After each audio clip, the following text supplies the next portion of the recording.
राम राम दोस्तों और मेरी माताएं बहनें, आशा है कि आप सभी के ऊपर बाबा नीम करौली जी की अपार कृपा होगी। आपके घर परिवार में सभी कुशल मंगल होंगे, यही मैं अर्जी लगाता हूँ प्रभु की शरण में। मेरे सर्वप्रथम पूज्य गणेश भगवान जी, मेरे श्री राम प्रभु, मेरी सीता मैया, मेरे हनुमान बजरंग बली जी, मेरे बाबा नीम करौली जी, मेरा जो भी भाई, मेरी माताएं बहनें आपकी ये महिमा सुनते हैं, उनके ऊपर सुनते सुनते ही कृपा करो, उनके सभी कष्ट दूर हों, उनके घर में धन धान्य की बरसात हो, जीवन में कभी कोई संकट उन्हें ना सता पाए भगवान। यही मेरी अर्जी, यही मेरी प्रार्थना। जय श्री राम, जय हनुमान जी, जय बाबा नीम करौली महाराज। दोस्तों और मेरी माताएं बहनें, आज मैं आपको श्रीमद् वाल्मीकि रामायण किष्किंधा कांड का 22वां सर्ग सुनाता हूँ। बाली का सुग्रीव और अंगद से अपने मन की बात कहकर प्राणों को त्याग देना। प्रभु श्री राम जी के महिमा आपके लिए कल्याणकारी हो, यही मेरी प्रार्थना। जय श्री राम। बाली के प्राणों की गति शिथिल पड़ गई थी। वह धीरे धीरे उधर्व सांस लेता हुआ सब और देखने लगा। सबसे पहले उसने अपने सामने खड़े हुए छोटे भाई सुग्रीव को देखा। युद्ध में जिन्हें विजय प्राप्त हुई थी, उन वानर राज सुग्रीव को संबोधित करके बाली ने बड़े स्नेह के साथ स्पष्ट वाणी में कहा, सुग्रीव, पूर्व जन्म के किसी पाप से अवसंभावी बुद्धिमोह ने मुझे बलपूर्वक आकृष्ट कर लिया था, इसलिए मैं तुम्हें शत्रु समझने लगा था, और इस कारण मेरे द्वारा जो तुम्हारे प्रति अपराध हुए हैं, उसके लिए तुम्हें मेरे प्रति दोष दृष्टि नहीं करनी चाहिए। तात, मैं समझता हूँ हम दोनों के लिए एक साथ रहकर सुख भोगना नहीं लिखा था, इसलिए दोनों भाइयों में जो प्रेम होना चाहिए था वह न होकर हम लोगों में उसके विपरीत वैर भाव उत्पन्न हो गया। भाई, तुम आज ही यह वानरों का राज्य स्वीकार करो तथा मुझे अभी यमराज के घर जाने को तैयार समझो। वीर राजन, मैं इस अवस्था में जो कुछ कहूँगा यह यद्यपि करने में कठिन है, तथापि तुम उसे अवश्य करना।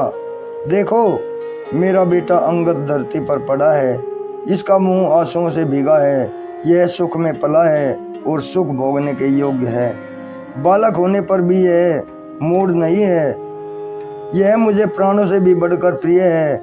मेरे न रहने पर तुम इसे सगे पुत्र की बात ही मानना, इसके लिए किसी भी सुख सुविधा की कमी ना होने देना तथा सभी जगह पर इसकी रक्षा करते रहना। वानरराज, मेरे ही समान तुम भी इसके पिता, दाता, सब प्रकार से रक्षक और भय के अवसरों पर अभय देने वाले हो। तारा का यह तेजस्वी पुत्र तुम्हारे समान ही पराक्रमी है। उन राक्षसों के वध के समय यह सदा तुम्हारे आगे रहेगा।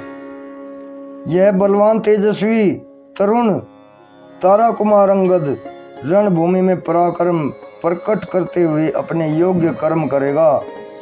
सुसेन की पुत्री यह तारा सूक्ष्म विषयों के निर्णय करने तथा नाना प्रकार के उत्पातों के चिन्हों को समझने में सर्वथा निपुण है। जिस कार्य को अच्छा बताए उसे संदेह रहित होकर करना। तारा की किसी भी सम्मति का परिणाम उल्टा नहीं होता। श्री रामचंद्र जी का काम तुम्हें निशंक होकर करना चाहिए, उसको न करने से तुम्हें पाप लगेगा और अपमानित होने पर श्री रामचंद्र जी तुझे मार डालेंगे। सुग्रीव, मेरी यह सोने की दिव्य माला तुम धारण कर लो, इसमें उदार लक्ष्मी का वास है। मेरे मर जाने पर इसकी श्री नष्ट हो जाएगी, अतः अभी से पहन लो।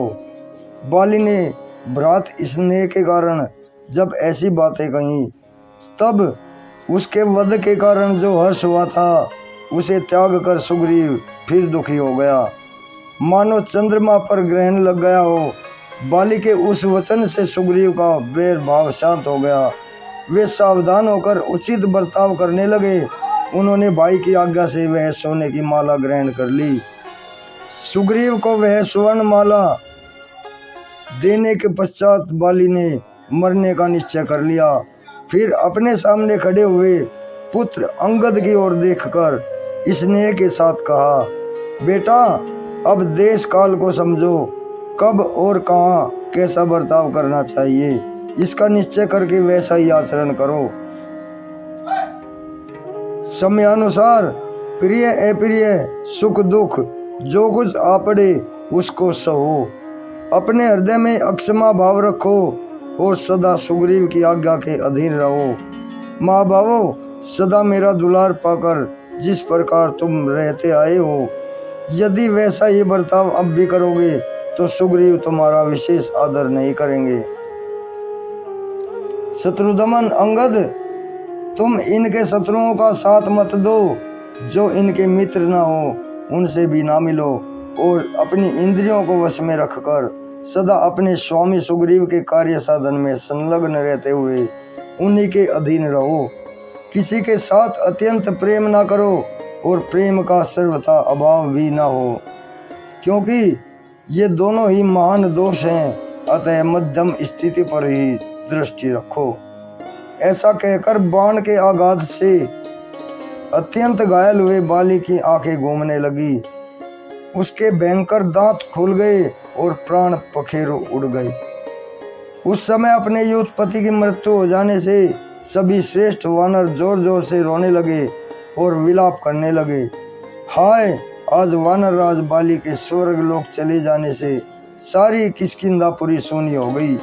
उद्यान पर्वत और वन भी सोने हो गए। वानर श्रेष्ठ बाली के मारे जाने से सारे वानर श्रीहीन हो गए, जिनके महान वेग से प्रताप से समस्त कानन और वन पुष्प समूहों में सदा संयुक्त बने रहते थे। आज उनके न रहने से कौन ऐसा चमत्कार पूर्ण कार्य करेगा। गोलब नामक गंधर्व को महान युद्ध का अवसर दिया था। वह युद्ध 15 वर्षों तक लगातार चलता रहा, न दिन में बंद होता था और न ही रात में। तदनंतर 16वां वर्ष आरंभ होने पर गोलब बाली के हाथों से मारा गया था। उस दुष्ट गंधर्व का वध करके जिन विकराल दाढ़ों वाले बाली ने हम सबको अभयदान दिया था, वे ही ये हमारे स्वामी वानर राज स्वयं कैसे मार गिराए गए। उस समय वीर वानर राज बाली के मारे जाने पर वनों में विचरने वाले वानर वहां चैन ना पा सके। जैसे सिंह से युक्त विशाल वन में सांड के मारे जाने पर गोएं दुखी हो जाती हैं, वही दशा उन वानरों की हुई। तदनंतर शोक के समुद्र में डूबी हुई तारा ने जब अपने मरे हुए स्वामी की ओर दृष्टिपात किया, तब वह बाली का आलिंगन करके कटे हुए मान वृक्ष से लिपटी हुई लता की भांति पृथ्वी पर गिर पड़ी। इस प्रकार श्री वाल्मीकि निर्मित आस रामायण आदि काव्य के किष्किंधा कांड में 22वां सर्ग पूर्ण हुआ। जय श्री राम। दोस्तों और मेरी माताएं बहनें, 22वां सर्ग पूर्ण हुआ है। कल मैं आपको 23वां सर्ग सुनाऊंगा। बाली के मरने के बाद तारा का विलाप। अभी आज्ञा लेता हूँ। प्रभु श्री राम जी आपके ऊपर सदैव कृपा दृष्टि बनाए रखे। बाबा नीम करोली जी सदैव आपको अपनी शरण में रखे, यही मेरी प्रार्थना। जय बाबा नीम करोली महाराज जी। जय श्री राम।